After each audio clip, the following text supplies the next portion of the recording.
like most kids of my generation in the 1950s, I learned to read from books called readers that were used in all American grade schools at the time, and they were about Dick and Jane, this strange, boring children and their little daughter, or their little sister Sally, and their dog Spot, and they lived in this suburb. It was completely alien to my experience living in the projects of Bayonne, New Jersey, very urban environment. They lived in this very white bread kind of suburb, and they were the most boring family who'd ever walked the earth. So reading had no attraction to me. But comic books, I love comic books. Batman, Superman, they had much more interesting adventures than Dick and Jane. Even, the Donald Duck and Uncle Scrooge and Huey, Dewey, and Louie. I mean, they were exploring King Solomon's mines and things like that when Dick and Jane were just watching Spot run.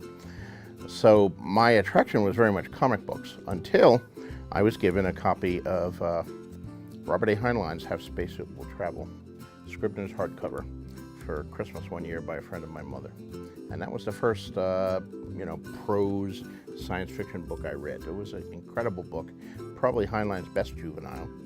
And once I read that, I knew I wanted to read more. And I started not just spending my entire allowance on comic books, but putting part of it aside to buy a science fiction paperback.